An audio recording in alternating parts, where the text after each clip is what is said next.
Dan saya anggap mereka itu kafir.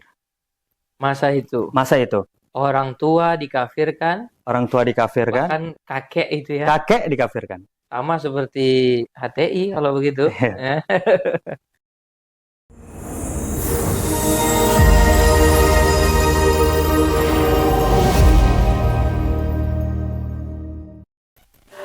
Assalamualaikum warahmatullahi wabarakatuh. Sahabat-sahabat Malimudo di mana saja berada, semoga selalu dalam keadaan sehat.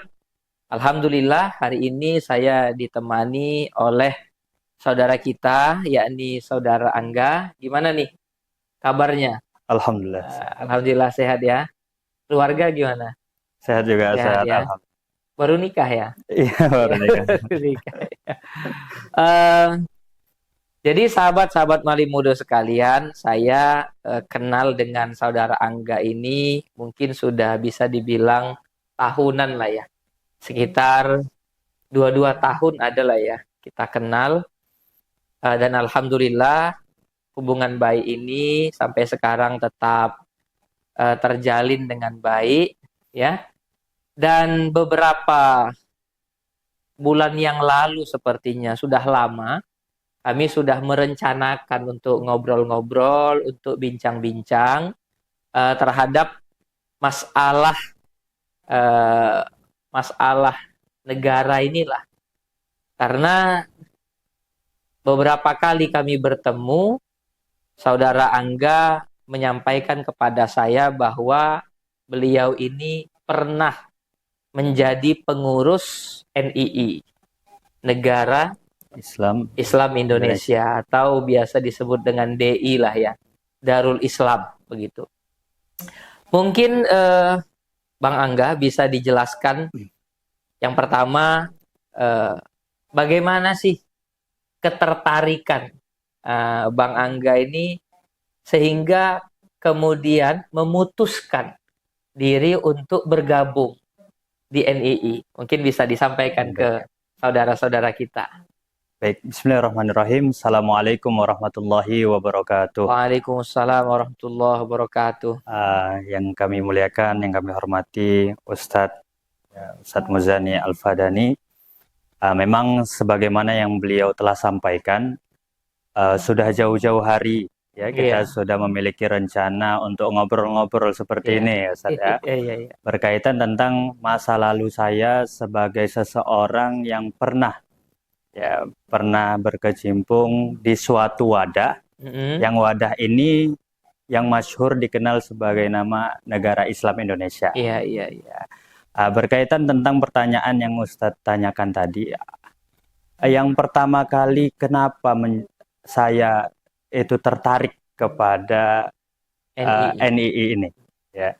Jadi pertamanya saya nggak ngerti, bahwa ini merupakan ngaji NII, nggak ngerti. Awalnya ngaji lah. Awalnya ngaji. Awalnya mereka ngaji, datang ke rumah, nawarkan. Disamperin ke rumah.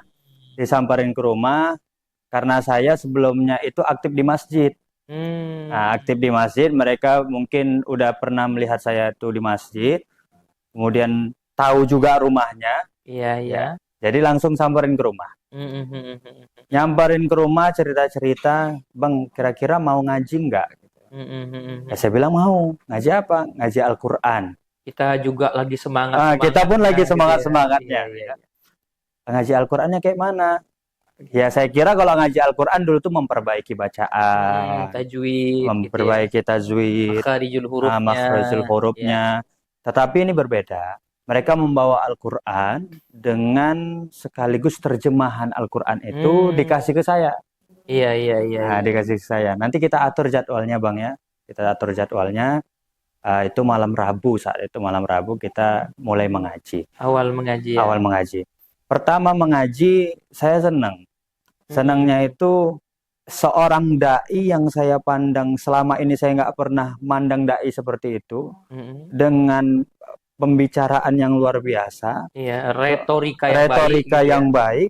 Kemudian dia mengambil satu atau dua dalil dalam Al-Quran.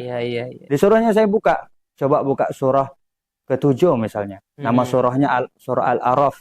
Di ayat yang ke-179, isinya seperti ini, seperti ini. Mm-mm. Jadi seketika itu saya yang awam, saya bilang, ini hafal Quran, ini Iya, iya. hafiz Quran. Bahkan tahu detail Tahu detail, tentang nama surahnya, iya. ayatnya, Mm-mm. posisinya bahkan. Iya, iya, iya. Jadi di situ saya ikut, ini benar ini. Kagum lah ya. Kagum. Iya, iya, iya. Ini benar ini. Kemudian saya dari situ termotivasi untuk ikut. Berkelanjutan, ya saya sudah masuklah kepada mereka, kepada pembelajaran mereka, dan pada akhirnya saya pun menjadi salah satu jamaah NII. Nah, seperti itu. Jadi di dalam perekrutan ya, kalau saya nyebutnya itu perekrutan lah kan. Jadi mereka datang ke rumah kita, ingin merekrut kita kan, menarik kita bergabung ke pengajian NII. Nah, selama bergabung di NII,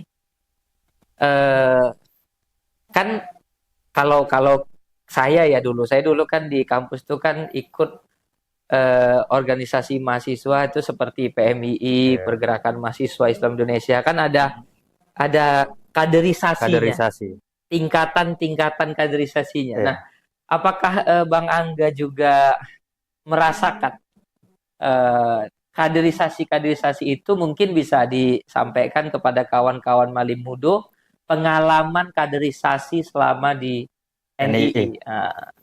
Ya, sebenarnya di NII ini ada proses kaderisasi.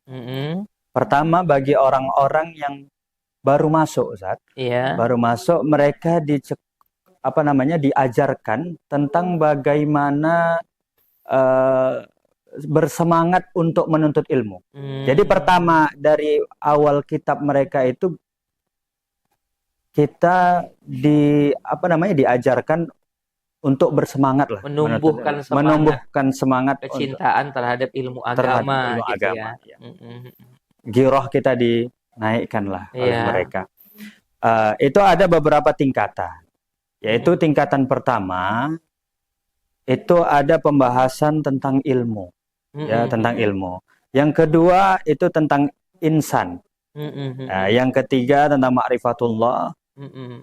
Dan pada akhirnya nanti setelah kajian ma'rifatullah ini, mengenal Allah dengan 3 sifat, mereka menggunakan 3 tauhid. Pertama rububiyah, uluhiyah, dan asma wa sifat. Seperti akidahnya Salafi Wahabi ya? Iya, benar, Ustaz. Nah, jadi setelah pembahasan daripada ma'rifatullah ini, ada satu pembahasan namanya syahadat. Nah, dijelaskan oleh mereka tentang makna dari 2 kalimatus syahadah. Iya. Nah, jadi pernyataannya kurang lebih kayak gini. Kalau sholat itu memiliki rukun, seharusnya syahadat itu juga memiliki rukun. Maka audiens termasuk saya di saat itu, jamaah termasuk saya saat itu ditanya, Bang Angga nih pernah syahadat nggak? Pernah. Pas kapan? Pas azan. Oh itu sholat, gitu ya? Itu rukun azan. Saya bilang pas sholat itu rukun sholat. Iya. Sedangkan Islam ini rukunnya ada 5. Yang pertama mengucapkan 2 kalimatus syahadat.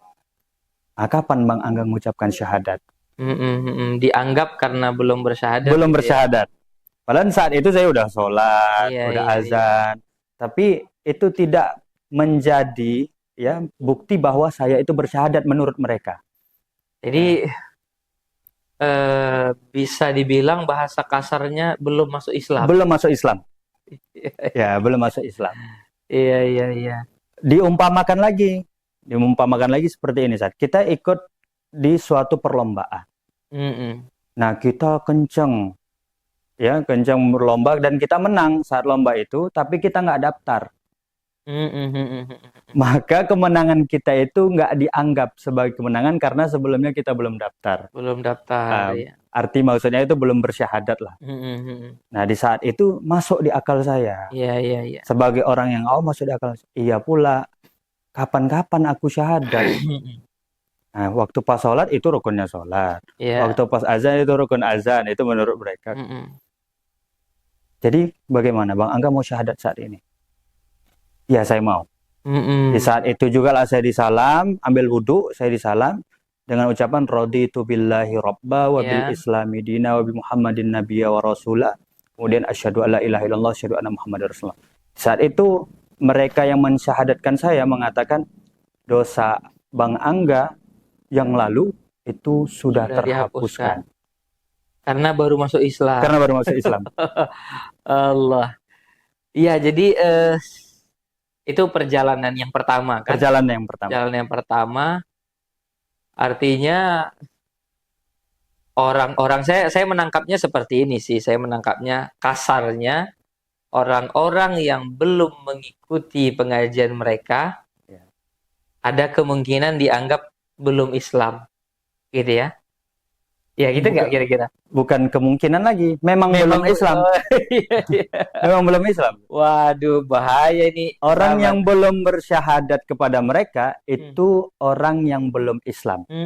Jadi bisa saya simpulkan pada perjalanan menuju masuk kepada NII ini, orang-orang yang belum masuk itu belum Islam. Belum Islam.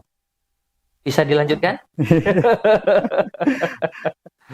Nah, dari saat itu, ya saya ketika sudah disyahadatkan, kemudian saya terdoktrin, dan saya ngerasa saya adalah orang Islam saat itu. Sebelumnya nggak Islam? Sebelumnya saya udah ngerasa Islam, tapi diyakinkan lagi bahwa kamu dulu Inilah itu belum Islam Islam. yang benar, Ini gitu ya? Islam yang benar. Ketika kamu sudah mengucapkan 2 kalimat syahadat dan sudah disaksikan oleh orang sebelumnya yang mengucapkan 2 kalimat syahadat Di NII. di NII. Jadi selain mengucapkan 2 kalimat syahadat, juga harus disaksikan oleh orang NII yang sebelumnya sudah bersyahadat. Yang sudah bersyahadat. Karena jadi kalau seandainya orang bersyahadat, tapi tidak disaksikan oleh orang NII, gimana itu? Maka tidak sah syahadatnya. Oh, tidak sah syahadatnya. Bisa dilanjutkan? Bahkan bukan sekedar hanya itu, Ustaz. Nanti tambah kepada urusan kemanusiaan, urusan kita berkeluarga, bahkan mau menikah itu kan syaratnya adalah saksi. Jadi ada anak yang sudah masuk ke NII, sudah bersyahadat di NII. Sedangkan orang tuanya belum. Orang tuanya belum masuk ke NII. Maka ketika dia ini hendak menikah, itu ada beberapa syarat. Syarat yang pertama, dia harus nikah dengan orang NII. Karena sudah sama-sama bersyahadat. Kemudian yang kedua, jika anak itu perempuan, kan dia harus dinikahkan oleh orang tuanya. Walinya. Sedangkan walinya atau orang tuanya ini belum masuk ke NII. Maka mereka mengadakan satu ritual, yaitu nikah di dalam majelis dulu. Karena bagi mereka dinikahkan secara kenegaraan dengan wali orang tuanya yang belum NII, tidak sah. Tidak sah. Gitu ya, kira-kira ya. Kalau orang tuanya sudah NII, sah. Sah. Gitu ya. Sah. Berarti orang tuanya dianggap kafir dong. Dianggap kafir. Waduh. Begitu juga dengan saksinya. Dengan saksinya. Harus NII juga. Harus orang yang sudah bersyahadat. Menurut mereka. Oke, ya. Nah, jadi setelah daripada saya sudah bersyahadat, saya udah ngerasa suci. Saya udah ngerasa suci nih. Yang lain kafir semua. Yang lain kafir semua. Termasuk tetangga saya, itu kakek saya. Orang tua saya saat itu masih di luar daripada NII ini. Ya, pengajiannya itu pengajian di luar NII gitu. Bukan masih di luar, pengajiannya di luar NII. Dan saya anggap mereka itu kafir. Masa itu. Orang tua dikafirkan. Bahkan kakek itu ya. Kakek dikafirkan. Sama seperti HTI kalau begitu. Bahkan saya bilang saat itu, karena giroh saya lagi memuncak pada saat itu, dan ada juga mengatakan bahwa dari mereka, setelah Bang Angga bersyahadat, ajak orang-orang terdekat ku anfusakum wa ahlikum nara. Iya, iya. Jagalah dirimu dan keluargamu dari Keluargamu, api api neraka. Kakek, saudara, tetangga. Maka dari situ saya bilang, semua keluarga saya, termasuk kakek saya, harus masuk kemari. Jika seandainya mereka nggak masuk kemari, dan suatu saat nanti sudah tepat waktunya untuk menyerang, berperang, saya bilang, saya orang yang pertama kali yang bunuh kakek saya. Itu sampai ada keluar. Ya, sampai ada keluar statement seperti itu. Itu hanya perasaan atau dari mulut keluar? Dari mulut. Saya orang yang pertama kali yang bunuh kakek saya. Dan itu dinyatakan. Disampaikan langsung. Ya. Bukan perasaan gitu. Bukan perasaan. Aduh. Wah, ternyata ada ya teman-teman yang seperti ini. Iya. Terus kemudian? Nah, daripada setelah itu tidak cukup dengan bersyahadat ternyata. Saya kira setelah saya bersyahadat, saya sudah menjalankan rukun Islam sudah cukup. Iya. Ternyata masih ada yang kurang. Kemudian saya diajarkan, sampailah pada namanya pembelajaran yang kedua. Di situ ada proses lagi. Iya. Namanya baiat kepemimpinan. Nah, mereka menyebutnya baiat kepemimpinan. Itu kita berjanji setia, kita mengungkapkan janji setia kepada pemimpin, kepada pimpinan yang telah ada sebelumnya. Nah, itu kalau misalnya kayak di Negara Kesatuan Republik Indonesia ada Pak Camat namanya. Jadi ya ada Pak Camat. Jadi kita berbaiat kepada Pak Camat. Iya, berbaiat kepada Pak Camat. Awalnya. Iya. Nah, lafaz baiatnya itu saya masih hafal ya. Wallahi. Iya. Ya, demi Allah, wallahi bai'atuka ala sam'i wa ta'ati bimastata'tum. Demi Allah, aku berbaiat kepada engkau. Aku dengar dan aku taat dengan bimastata'tum. Semampu ya. Semampu. Ya. Jadi yang dianggap ulil amri tadi, yang dianggap pemimpin tadi itu harus dibaiat. Jadi orang yang bersyahadat ini nggak cukup dia dengan bersyahadat, kemudian dia harus menerima pembelajaran yang kedua, yaitu dengan harus berbaiat kepada pemimpin yang telah disetujui mereka. Iya. Yang bisa dibilang camat tadi itu ya. Camat. Berarti kalau ada camat, ada bupati. Ada. Ya artinya setingkat dengan itu. Ya, setingkat dengan itu. Artinya kalau saya mendengar dari penjelasan ini, sebenarnya NII ini sudah terstruktur, ya kan? Ya, sudah ada camat, kan? Ada bupatinya, ada gubernurnya berarti. Ini pemerintah khususnya aparat negara harus perhatian terhadap hal-hal yang seperti ini kan, apalagi ada bahasa-bahasa tadi kalau sudah sampai waktunya. Gitu kan? Yeah. Keluarga-keluarga belum masuk bersyahadat dan berbaiat kepada NII, maka akan ada masa di mana saudara-saudara yang belum beriman ini gitu ya, harus diperangi. Harus diperangi. Wah. Ngeri ini sahabat. Ya, jadi setelah berbaiat kepada pemimpin, apa cukup sampai di situ? Tidak. Ya. Jadi setelah mereka berbaiat, mengetahui pemimpin mereka, pemimpin terdekat mereka saat itu, mereka harus diajarkan tentang satu bab lagi. Dan ini merupakan bab akhir dari pembelajaran NII itu sendiri. Dari kurikulum kurikulum NII untuk pengkaderannya. Yaitu sejarah peradaban Indonesia. Pengenalan tentang daulah Islam ini. Pengenalan tentang negara Islam Indonesia. Nah, setelah dijelaskan, itu penjelasannya tidak cukup di ruangan terbuka seperti ini, Sat. Jadi orang yang sudah bersyahadat, berbaiat, yang sudah berbaiat, dikumpulkan di satu tempat, ya. Mhm. Pintu rumah itu ditutup, dipancarkan melalui PowerPoint, dijelaskan oleh murabbinya. Hmm. Dakwah Setelah sembunyi-sembunyi lah istilahnya. sembunyi-sembunyi. Bahkan ada orang yang berjamaah nih misalnya. Ada orang yang sudah mereka bersyahadat. Iya. Tetapi belum berbaiat.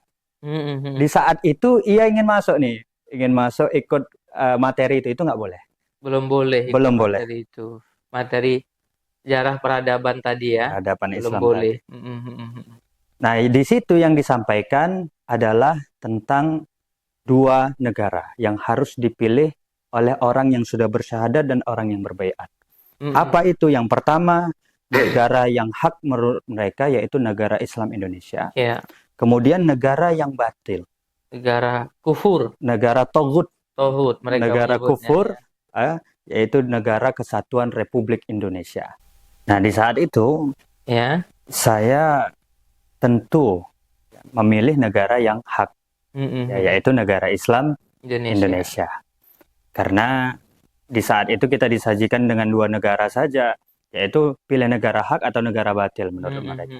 Ya, saya di situ pasti saat itu memilih negara yang hak menurut saya saat itu, yaitu negara Islam Indonesia. Dari paparan-paparan mereka itu ya.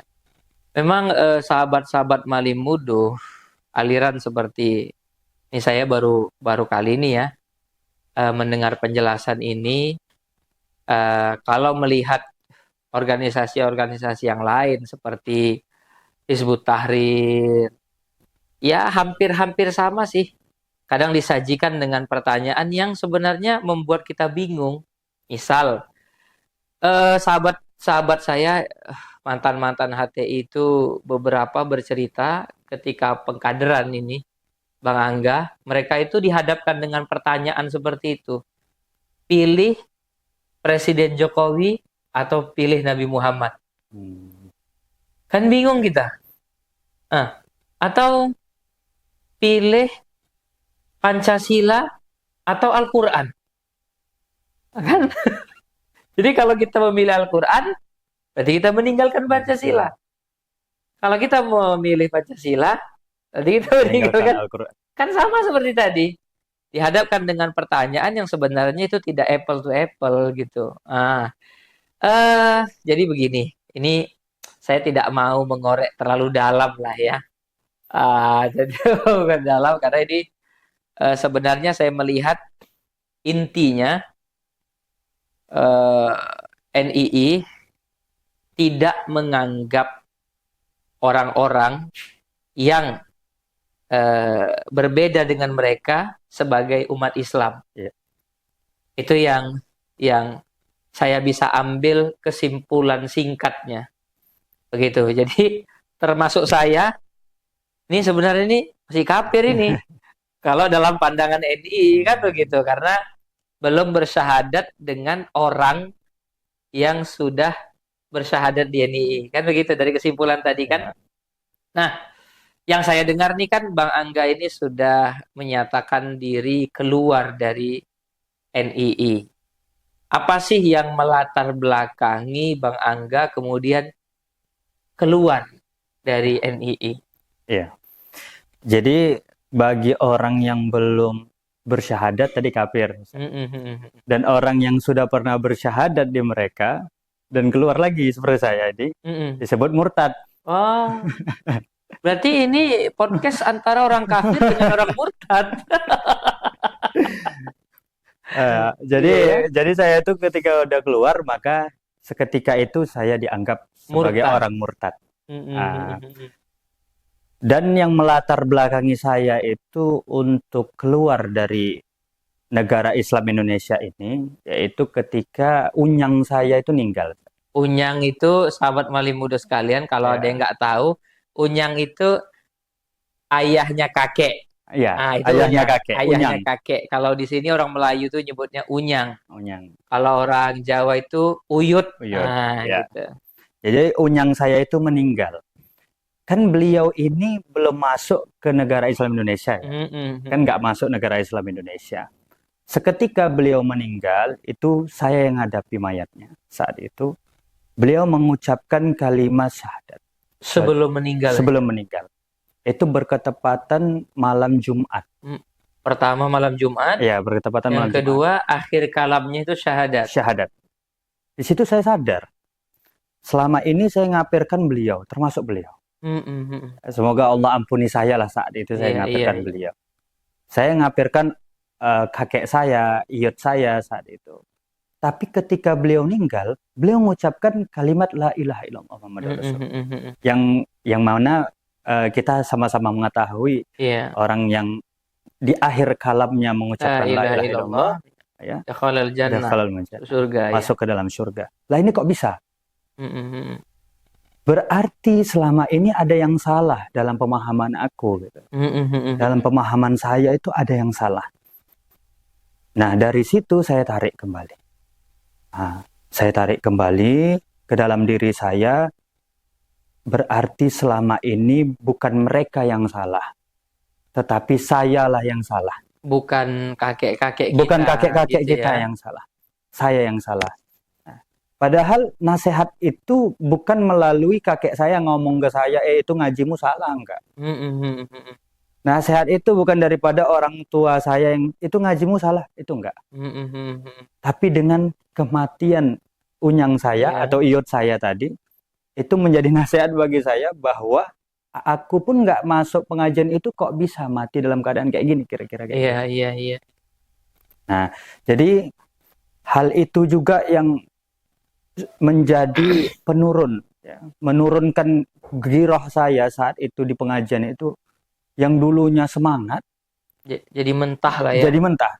Yang dulunya sangat yakin bahwa saya ini udah muslim benar, saat itu ketika mentah ketika melihat unyang saya meninggal tadi. Saya datang ke pimpinan, saya tanya, kenapa ada orang di luar kita? Ya, kenapa ada orang di luar kita itu mati dalam keadaan mengucapkan la ilaha illallah. Padahal mereka berhukum pada negara kufur. Padahal mereka belum sama sekali bersyahadat. Kenapa mereka bisa meninggal dalam keadaan baik? Iya. Nah, seketika itu pimpinan saya menjawab, kira-kira jawabannya kayak gini. Kalaulah yang seperti itu saja bisa, ya, seperti orang yang seperti itu saja bisa mengucapkan kalimat syahadat, yang belum masuk NII, tentu kita lebih selamat karena kita adalah orang yang sudah bersyahadat dan orang yang berhukumkan dengan negara yang berhukum Islam. Nah, tapi jawaban itu menurut saya kurang mengenal dalam diri saya. Setelah itu saya renungi sendiri. Kebetulan saya sudah diamanahkan saat itu untuk untuk mengisi halakoh dari mereka yang sebelumnya udah sampai kepada materi pensyahadatan mereka saya anggap kafir. Ini saya mentafsir satu ayat. Dulu kan tukang tafsir, ahli tafsir dulu ya. Waktu di NII, pokoknya kalau ada ayat, artinya terjemahannya kita lihat, kita sampaikan sesuai pemahaman kita. Jadi saya bilang saat itu, orang ini bukan belum Islam. Saat itu ketika itu pemahaman saya sudah berubah drastis. Orang ini bukan belum Islam. Mereka sudah beriman tapi perlu masuk Islam secara kafah, saya bilang. Itu sebagaimana di surah Al-Baqarah kan ayat 208, ya ayyuhalladzina amanu ya udkhulu fis-silmi kafah. Wahai orang-orang yang beriman, masuklah kamu ke dalam Islam secara kafah. Secara penafsiran saya dulu, mereka ini bukan kafir, enggak. Ketika udah berubahlah pemahamannya. Berubah pemahaman saya, mereka tidak kafir lagi. Mereka udah beriman, mereka sudah menjalankan ibadah, tetapi mereka perlu bersyahadat kepada kita untuk menyempurnakan keislaman mereka. Iya. Seketika itu marah mereka. Karena tafsirannya berubah. Pemahamannya berubah. Iya.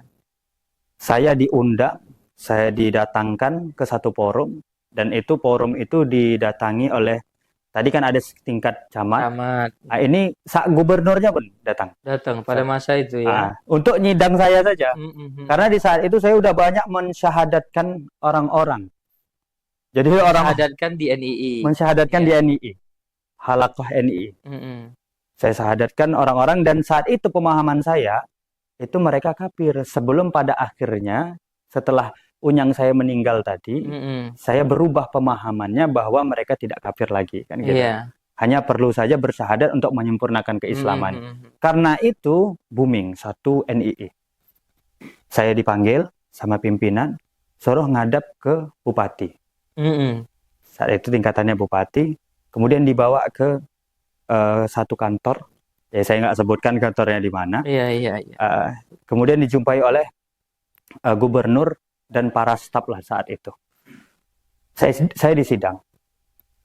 Kenapa pemahaman abang tiba-tiba seperti ini? Berubah. Saya udah tanya sama Pak Camat, kurang lebih gitu. Iya. Saya udah tanya sama Pak Camat. Tapi jawabannya itu mereka saja bisa, kenapa kita mungkin lebih bisa lagi, kan gitu. Itulah jawabannya. Itu jawabannya. Saya tanya itu kenapa bisa kayak gitu? Ya, kenapa bisa kayak gitu? Mereka yang kita anggap selama ini kafir, kenapa bisa kayak gitu? Itu yang saya tanyakan. Gitu. Harusnya jawabannya kan, oh enggak, itu di bibir aja, Nah, gitu ya, kan. seharusnya kurang lebih kan kayak gitu. Artinya kan, Seharusnya. kalau mau ngeles misalnya kan, oh itu hanya di bibir saja, Iya. tapi hati mereka tidak beriman. Kan, Benar. kan gitu bisa. Tapi kan Oh. jawabannya ternyata mereka saja bisa. Artinya kan seolah-olah ada pengakuan nih Ada pengakuan. terhadap unyang tadi bahwa dia ini Islam. Kan begitu kan? Iya. Makanya akhirnya berpikirnya bahwa mereka bukan tidak Islam, tetapi hanya Iya. belum kafah, kan gitu Belum kan? kafah. Ya. Kan itu yang membuat akhirnya pemikiran itu Pemikiran berubah. berubah. Kan? Ya. Jadi gubernur saat itu nanya, ya sama saya. Ya saya bilang, saya tanya sama Pak Camat, tapi jawabannya seperti itu. Iya. Nah, maka Pak Gubernur saat itu bilang, ya udah, kita diskusikan saat ini, ya kita survei bagaimana pemahaman yang benar. Saat itu rapat lah Ustaz. Rapat tentang pemahaman yang benar bagaimana. Jadi suara saya kalah. Suara saya itu kalah karena banyak pemahaman dari mereka menganggap bahwa selain daripada kita, selain daripada orang yang belum bersyahadat kepada kita, itu adalah orang kafir. Iya. Sedangkan saya membawa pemahaman baru. Yang berbeda dengan pemahaman mereka. Mereka bukan kafir. Mereka hanya saja belum kafah. Mereka sudah beriman, tapi hanya saja belum kafah. Itu yang ditolak mereka ya. Itu yang ditolak mereka. Jadi untuk membantah logika liar Bang Angga tadi itu, apa jawaban mereka kira-kira? Ya pokoknya. Oh pokoknya. Nggak. Kalau saya kan tinggal jawab, oh itu orang munafik, saya jawab kan. Orang munafik kan mengaku beriman, tapi hatinya tidak, kan gitu kan.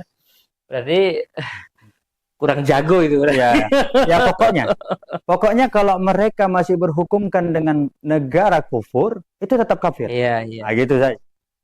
Nah, jadi setelah itu saya pulang, ada teman saya bilang, kalau emang udah nggak cocok kita di sini, udah kita keluar aja. Nah, gitu. Kalau udah nggak cocok kita di sini, udah kita keluar aja. Pada saat itu saya telepon mereka, pulang dari rapat itu saya telepon semuanya, saya mohon izin lah. Saya udah nggak bisa lagi lanjut di pengajian ini. Malam itu juga saya didatangi. Pulang itu langsung didatangi. Kader-kader NII. Iya. Ya pengurus-pengurus NII pada saat itu mendatangi saya. Kembali di sidang. Udah Bang Angga, udah nggak apa-apa. Jalani aja yang seperti itu. Jalani aja yang seperti itu. Yang penting. Tapi tetap di NII. Udah, silakan dengan pemahaman Bang Angga kayak gitu. Tapi tetap di NII. Iya. Oke, nggak apa-apa, saya bilang. Saya itu nggak apa-apa. Nah, besoknya ternyata udah berubah lagi bahasanya. Tetap saja pemikiran dasar mereka adalah orang yang belum bersyahadat itu wajib kafir. Orang yang belum bersyahadat di NII itu kafir. Ya. Nah, di saat itu saya udah nggak bisa nerima. Saat itu saya keluar. Saya keluar dari NII. Jadi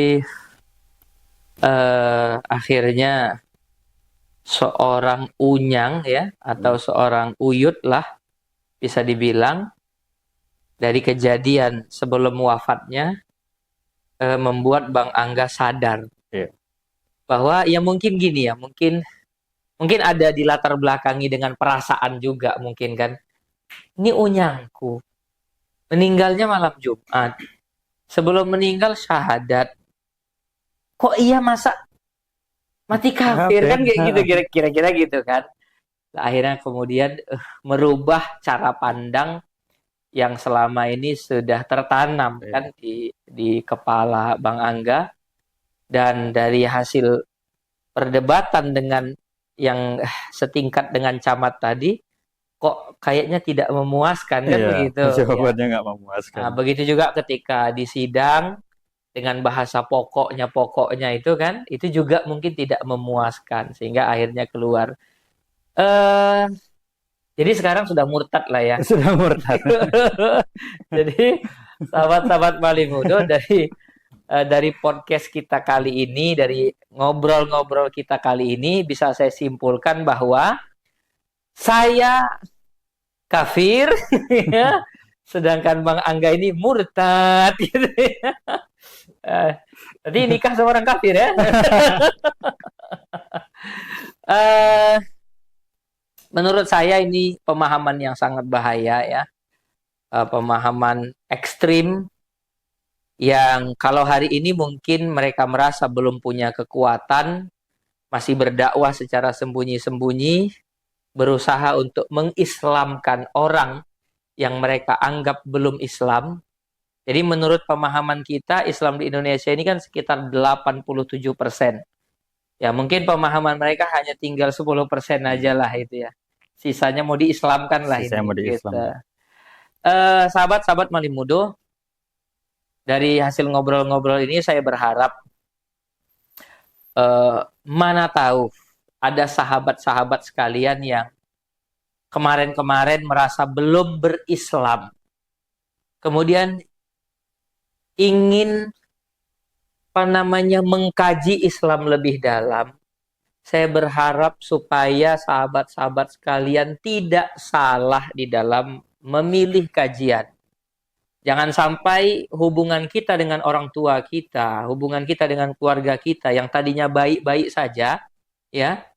Nah, kemudian karena kita salah di dalam memilih organisasi atau tempat kajian, seperti kejadian tadi, sampai orang tua kita pun akhirnya kita keluarkan dari agama Islam, ya. Padahal kita tahu Islam ya karena jasa orang tua kita, saudara-saudara kita, tetangga-tetangga kita yang selama ini mungkin sholat bareng dengan kita, buka puasa bareng dengan kita, takbiran bareng dengan kita. Nah, kemudian kita anggap mereka ini sebagai orang-orang kafir kan begitu.